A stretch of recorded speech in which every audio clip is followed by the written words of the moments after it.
Decco Ranch. We're going to take a ride with Harley Guy. He's going to test out the Honda Rebel 500, the Vulcan S 650, and the KTM 390 Dude. We'll get started. Okay, on to the Rebel. Now the Rebel's for a little bit different audience. I mean, a different rider, I should say. Yeah, I could see the Rebel being a very popular bike. Maybe, at least on first sit, not as comfortable as the Vulcan. It doesn't have the same ergonomics.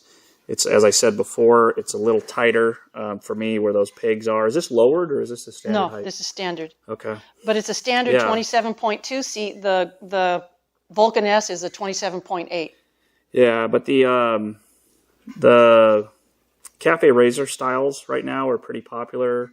I can't remember the bike in Jurassic Park, the newer one, but I could see that it's kind of very similar. So just that Cafe Racer style is popular. Even where the key is, you've got the key down here.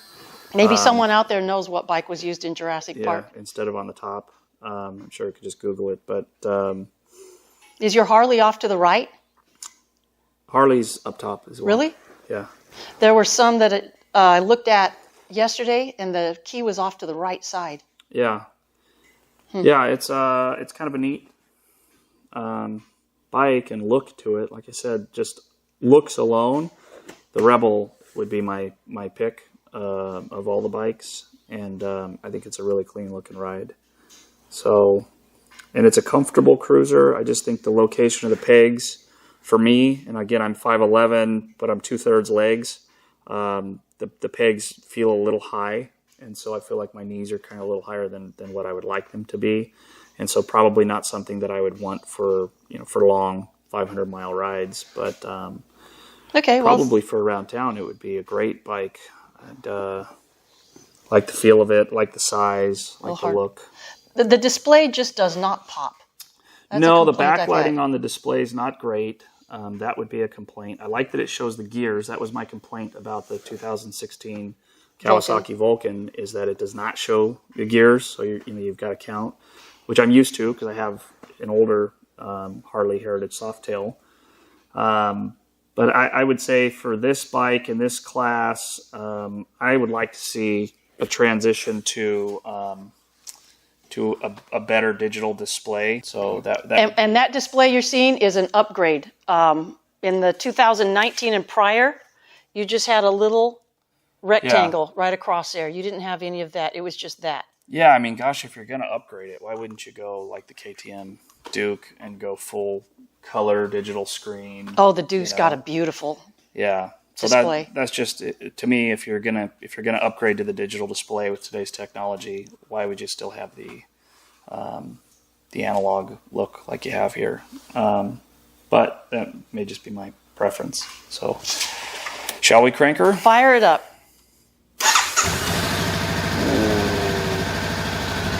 I like how it sounds. See, it's a good sound, isn't it? It is a good sound. It's got a better sound than the Vulcan. It has a way better sound than the Vulcan.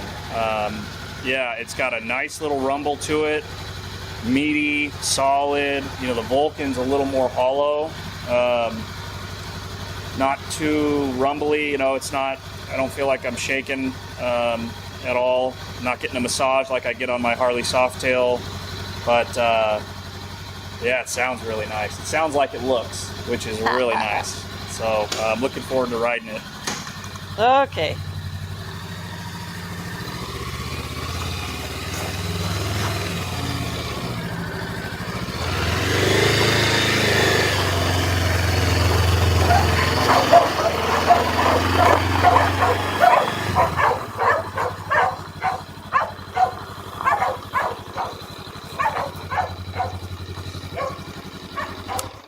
Well, I'll stop here for a second. I will say one complaint that I have is these pegs and just kind of the ergonomics of the bike. These pegs sit out here a little far. And so, when you're creeping along, when you're first starting or stopping, I'm finding that they're kind of rubbing up against my inner calves. Because you've got long legs. I would imagine maybe if I had shorter legs and my legs were back here. So I feel like this bike would be wonderful and perfectly comfortable and ergonomic for somebody that's in the, call it 5'2" to 5'8" range. I'm 5'11" and a lot of leg. So for me, this feels a little too short. I wonder if I could get it lifted. Is this lowered or is this stock? No, this is stock. Yeah. So, yeah, I wonder if I could get it lifted or maybe a little bigger bike. But I like this size bike in this class because, you know, you feel like you can kind of manhandle it a little bit. And but it's still sturdy enough that you'd be comfortable taking this on the freeway and, you know, going 80 miles an hour. So, but yeah, those pegs do feel a little funny for me because I'm rubbing as I'm getting going. But man, I really enjoy the sound of the bike. So that was something we noticed.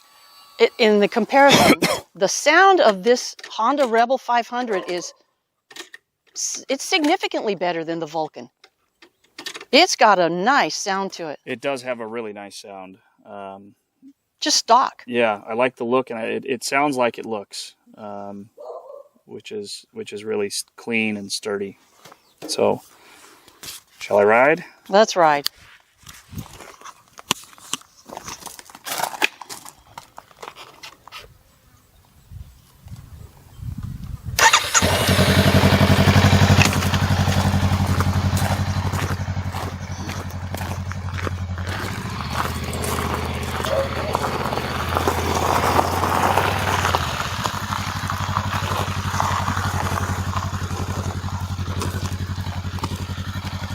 See you in a few minutes. Have fun storming the castle.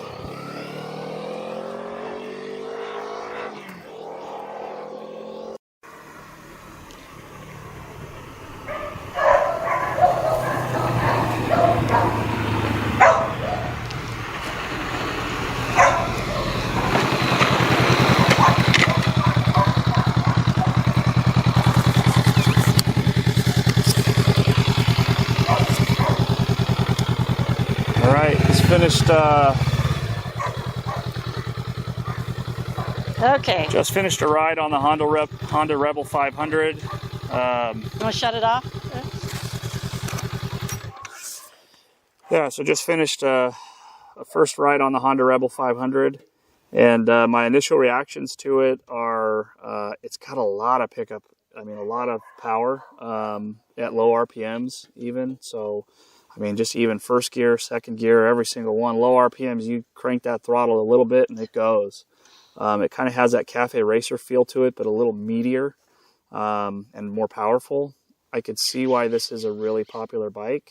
Now, personally, if I were to pick between the Honda Rebel 500 and the Kawasaki Vulcan 650, I would pick the 650, the Vulcan, hands down. But Why is that? I like comfort over speed. And now, when I say speed, I mean throttle acceleration. And I would say this has better acceleration in low RPMs, but the Vulcan is faster. I mean, it's a bigger engine. It's a 650 versus the 500. This bike, I got it up to 75 in 5th and 6th gear, and we're on a country road here at Decco Ranch, and that was about as fast as I would want to go on this road. It is pretty bumpy in spots. And yeah, so it did all right with with the potholes and whatnot, small potholes. It's a bit more rigid, and so for me, I would probably change out this seat in order to be more comfortable. I did not find this to be very comfortable, but I was I'm taller for this bike than most. I'm 5'11", and I felt maybe it was kind of pushing into my butt funny here. Yeah. And so I wasn't uncomfortable, but I wouldn't want to ride, a few hundred miles with this bike. That's not really what this is for. So I think the purpose of something like this would be, you want a cool looking bike that's got really good acceleration, even at low RPMs. Hang on.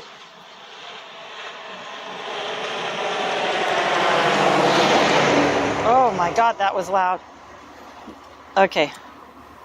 Yeah, so really good acceleration at low RPMs, and you want a bike that looks and feels cool. It's got a good feeling to it, good sound of the engine.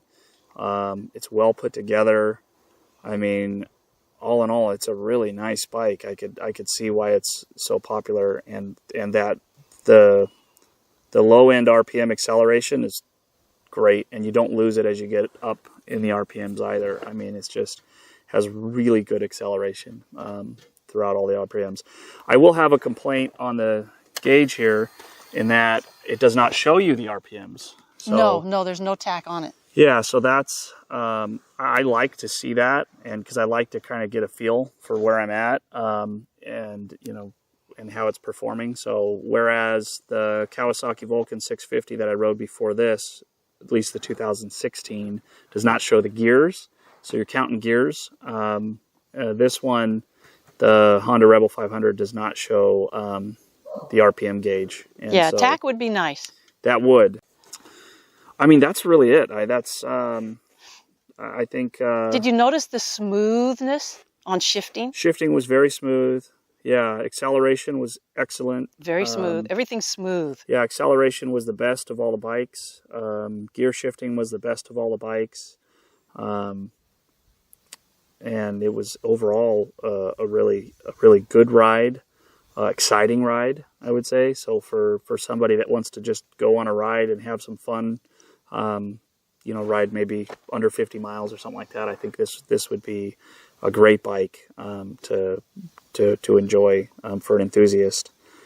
My preference, though, riding the Vulcan, I should have rode the Vulcan last, I think, because riding the Vulcan before this, for me, the ergonomics on this are a bit tight for somebody of my size. Again, I'm 5'11", and long legs. And then, whereas the Vulcan's ergonomics were just so comfortable, and you know, the Vulcan at 80 miles an hour in 5th and 6th gear was super comfortable, and I was comfortable riding 80 miles an hour down this country road, whereas this thing at 75, I was pushing it in terms of my comfort. I wasn't pushing the bike, I was just pushing in terms of comfort. For you? Yeah. On the Rebel? Yeah. Yep. Okay, this one stays out because this is the one I'm taking. Can you see why I like this bike? I do. For somebody that was in that kind of 5'2" to 5'8" range, I think it would be a perfect bike for them. You know, for me at least, I might adjust the seat, but I'm not sure how it feels to somebody that's shorter. It might be a little more comfortable.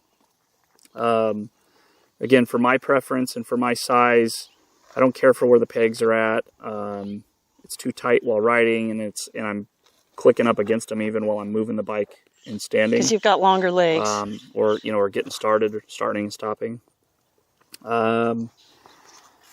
But it's a fun bike. I mean, I could definitely see riding it around and having fun with it. Well, so for me, I would say, you know, this would be the bike I date, and the Kawasaki Vulcan 650 would be the bike I marry. I could go the long haul with that bike. You know, this one would be fun for a little while here and there. That's just personal preference, so. Okay. Good job, Mike.